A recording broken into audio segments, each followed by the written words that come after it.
Greetings, everyone. I'm going to give a system level view of the end-to-end time synchronization challenge. My name's Kevin Stanton, and I'm a consultant, but I spend most all of my career at Intel working in this space.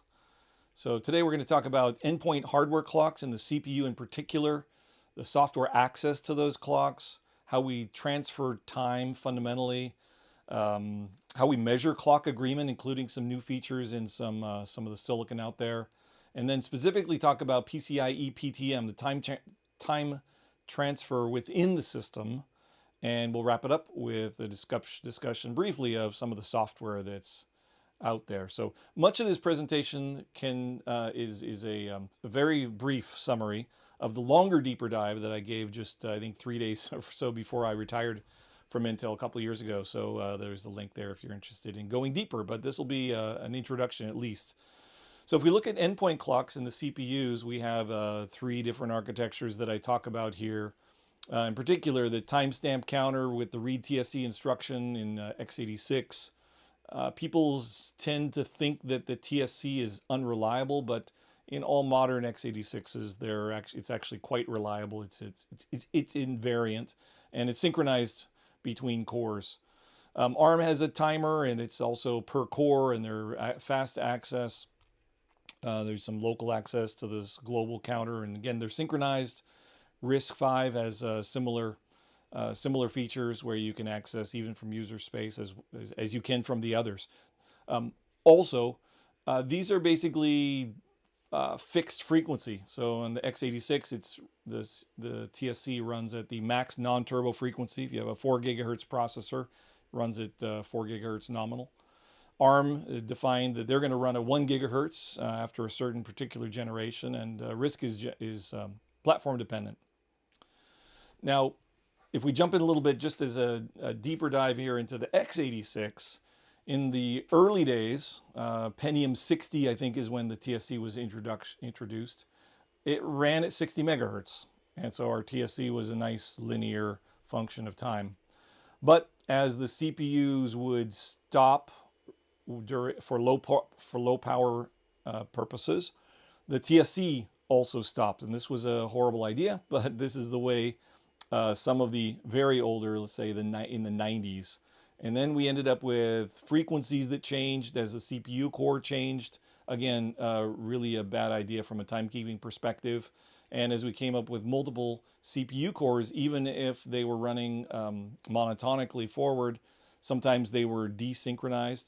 This is all long ago, and some people still think that this is the case today. Today, basically, we have a TSC that runs at a nice constant rate, synchronized across all of the cores.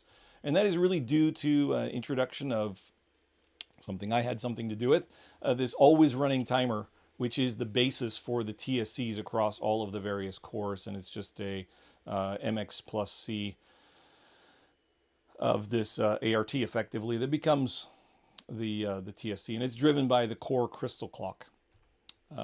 So this the TSC still accessible via the RDTSC instruction, and it does count at this kind of constant frequency.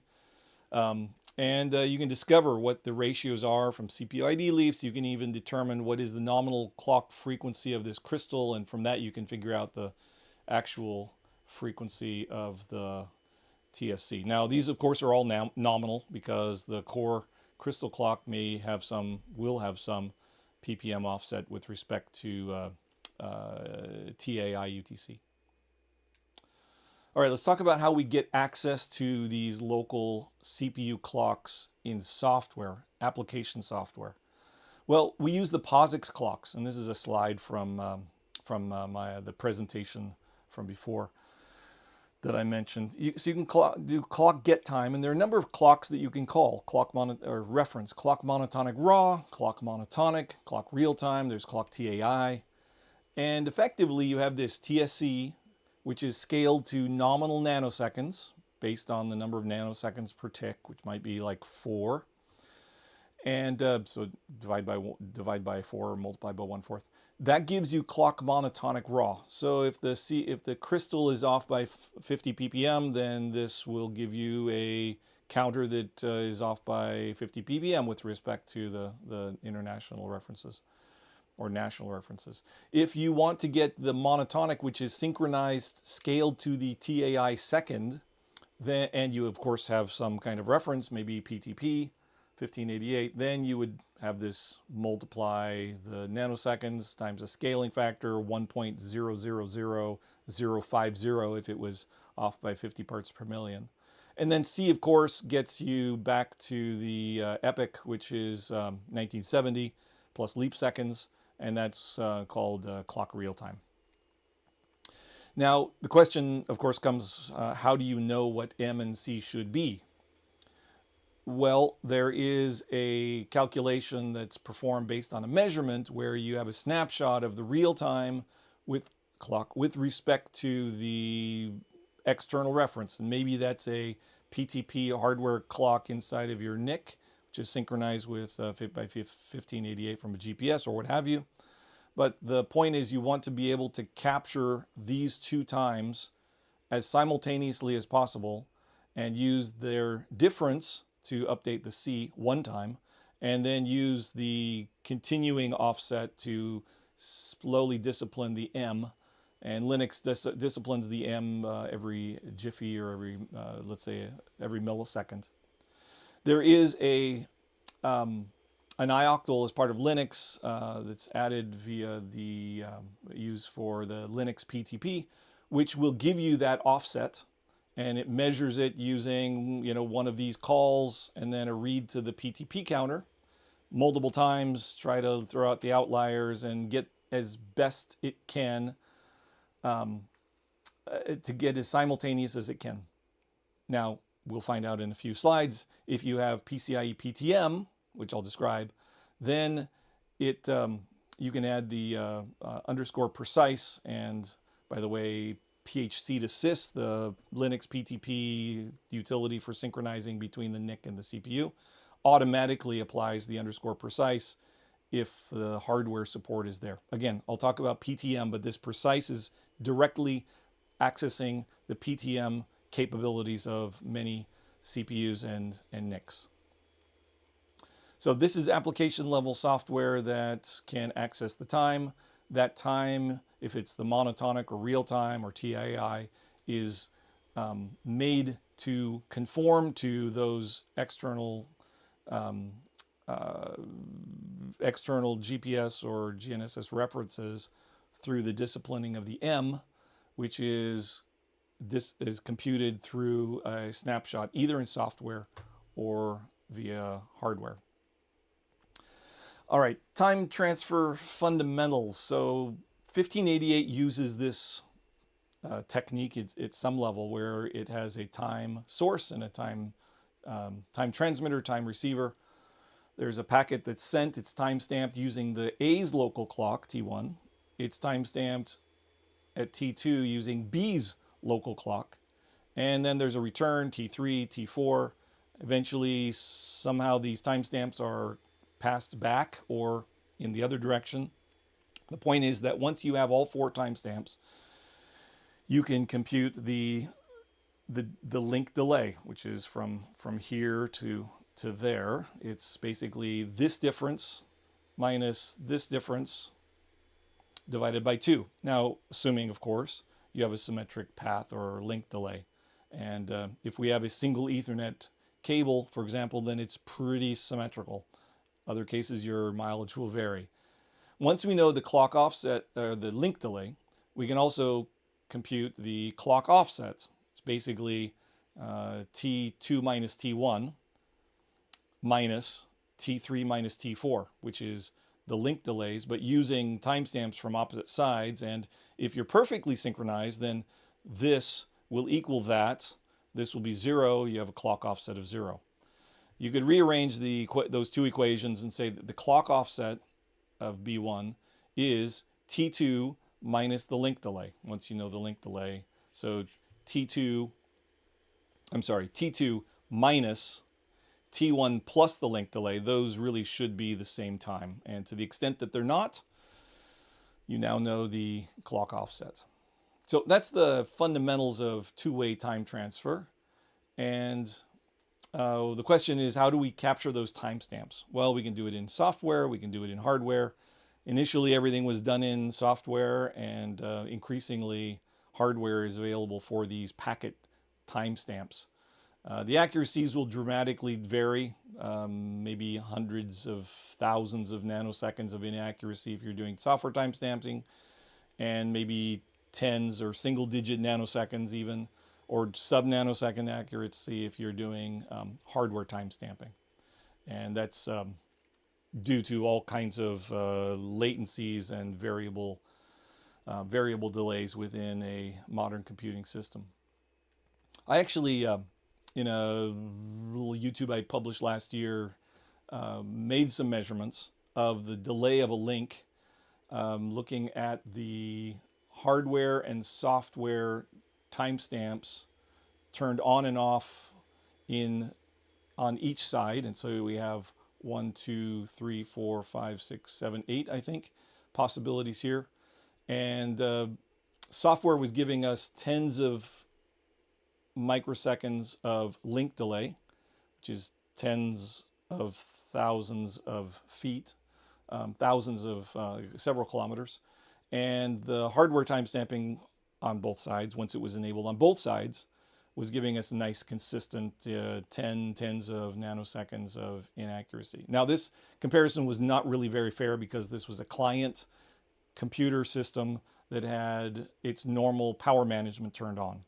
So I also then did an example where I used the power management when it was turned on, and you can see that the link delay was extremely large over this very, very short Ethernet cable.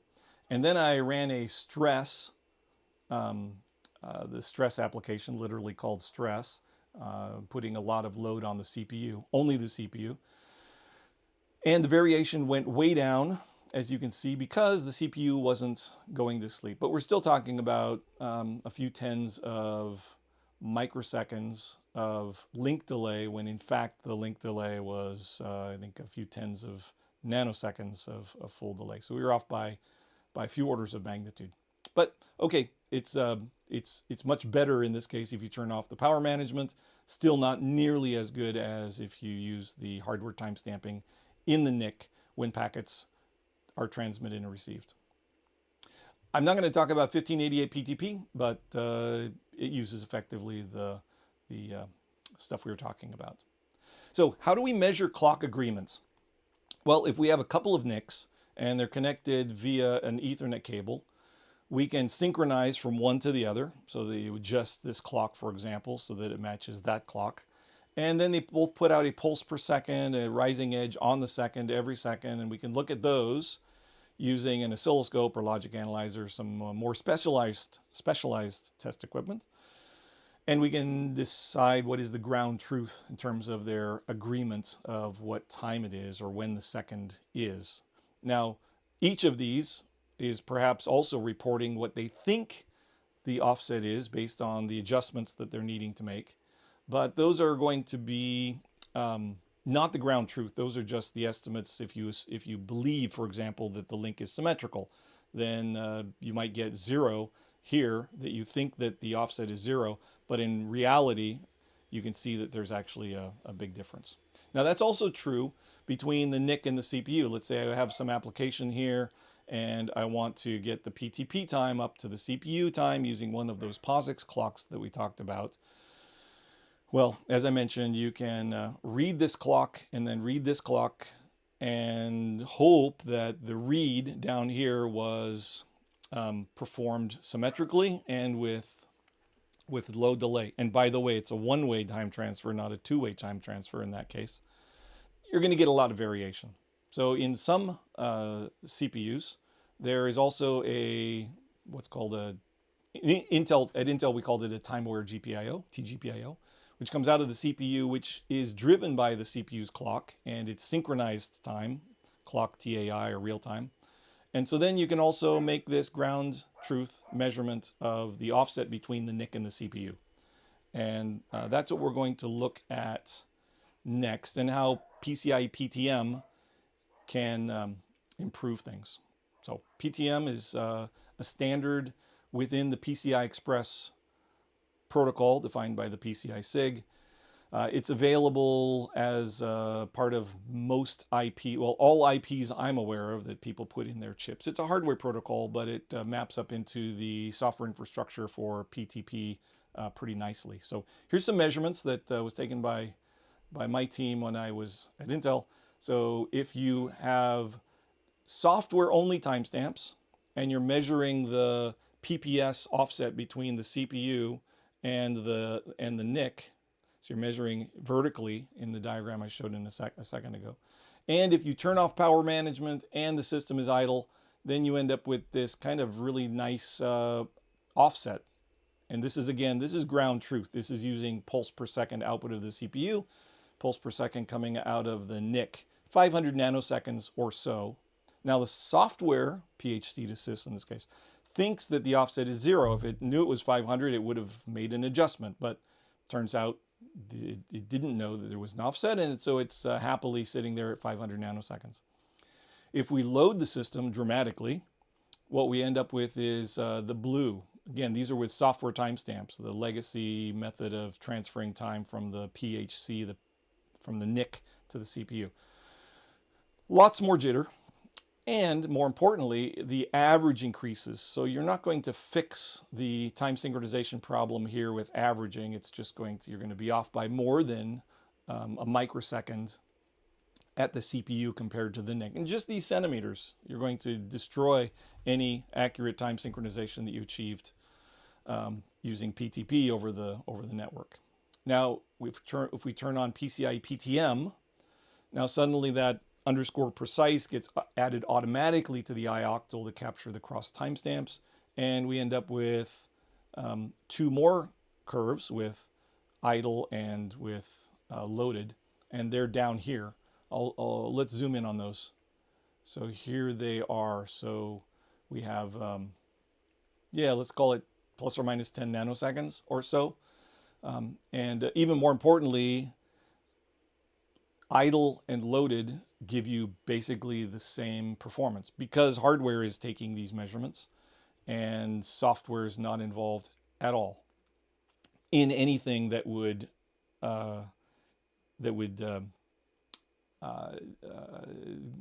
introduce errors in the measurement. So it's a nice, pristine, hardware-based measurement of the offset between the NIC and the CPU.